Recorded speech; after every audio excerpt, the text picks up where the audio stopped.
Desde 1970, arqueólogos escavam em torno da Serra da Capivara. Os fósseis e as inscrições rupestres que provam a presença humana na região são estimados em 100 mil anos, o que faz do Piauí o berço do homem das Américas.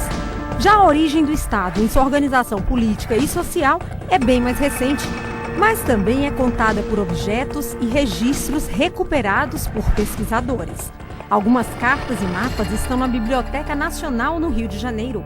Outros documentos permanecem no Arquivo Ultramarino de Lisboa, em Portugal. Em Teresina, o museu e o arquivo público guardam apenas uma parte do acervo do Piauí. Mas muito foi perdido ou abandonado por quem não reconhece a importância histórica de cada peça, de cada referência de época ou do estilo de vida dos piauienses. A ignorância quase foi o fim dessa pia de água benta, trazida pelos jesuítas nas missões do século XVIII. Por mais de 30 anos, a peça serviu de coxo para o gado, na localidade Brejo de São João, até ser resgatada e entregue ao IPHAN, Instituto do Patrimônio Histórico e Artístico Nacional. Outro exemplo do descaso é uma pedra usada para servir as refeições no restaurante à beira de estrada em Campo Maior. A sua função original é como terminação de um poço, que abastecia as famílias da região há alguns séculos. Muitas peças semelhantes já foram danificadas. Os tijolos e as telhas, feitas há mais de 200 anos, remetem à influência portuguesa na arquitetura do Piauí. Se estivessem na Europa, estariam protegidas por seguranças, guardadas como verdadeiras relíquias. Mas pela nossa falta de informação, esses tesouros da memória podem ser encontrados em coleções particulares ou num canto de parede, em vários municípios do estado. E assim, entre recordações, resgates e muitas curiosidades, vamos em busca de peças que montam um quebra-cabeças, contam a formação do povo piauiense. E nessa coletânea de lembranças, construímos o Viva Piauí de todas as cidades. Um programa que remete à origem dos 224 municípios. O primeiro governador, João Pereira Caldas, foi nomeado pelo rei de Portugal em 1758.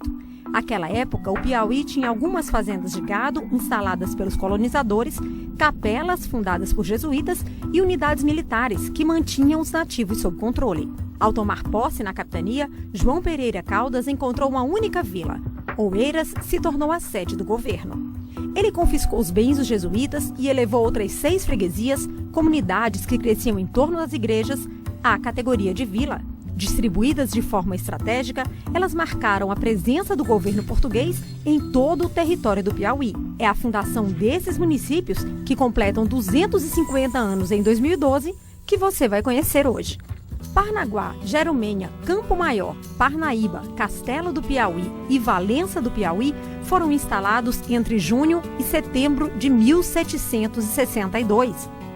Todos os núcleos de povoamento margeavam um veio d'água, mas como freguesias, tinham realidades bem diferentes. Antes de ser a vila de São João da Parnaíba, a localidade tinha apenas 19 moradores, enquanto na freguesia de Santo Antônio do Surubi, hoje Campo Maior, já eram 1.900 habitantes.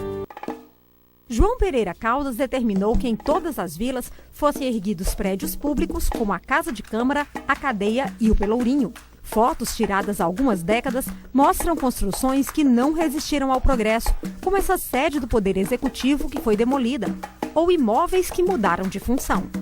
Como há poucos documentos da época, detalhes das estruturas que permanecem de pé remontam às características de cada período e nos ajudam a compreender o dia a dia dos moradores de antigamente. Essa porta ainda é original, tem mais de 200 anos.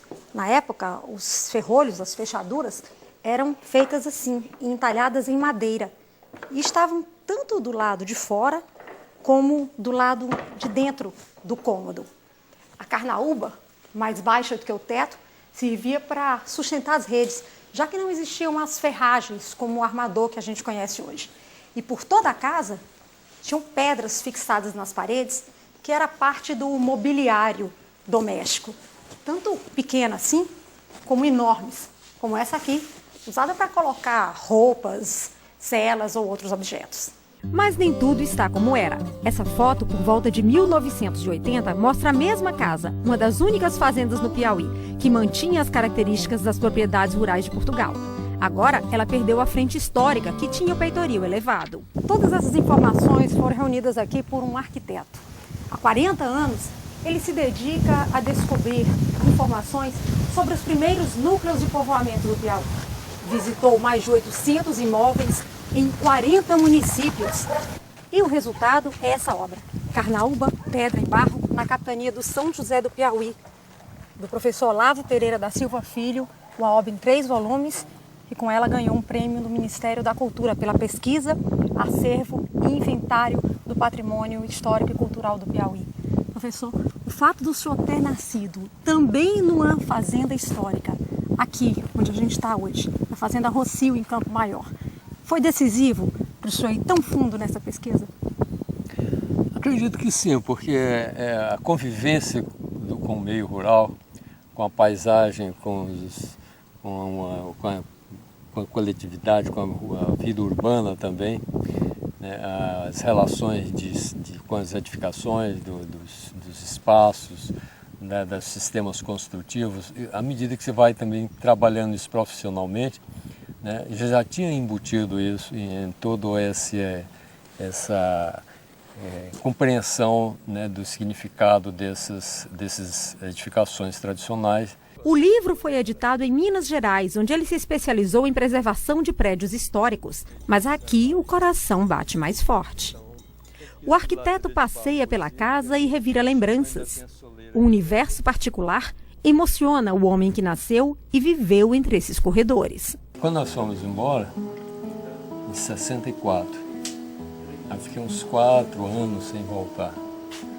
Aí quando voltei, dei uma volta ali, aqui a casa nessa época ainda estava inteira, dei uma volta ali pelo Capão, chamava Capão, esse cercado mais fechado, que era um pequeno criatório, onde tinha um surdinho ali que meu avô tinha feito com água. Encontrei ali atrás uma torre de transmissão de energia.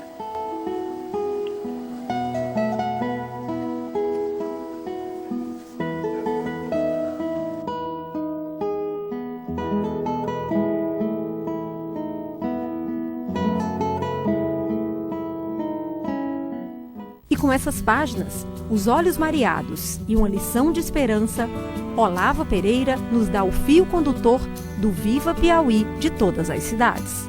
É uma frustração de ver que as coisas são possíveis de serem preservadas, mas não há compreensão, né, das políticas públicas para a manutenção dessas estruturas. Isso é muito frustrante. Você vê que não é falta de recursos, é forma de se fazer.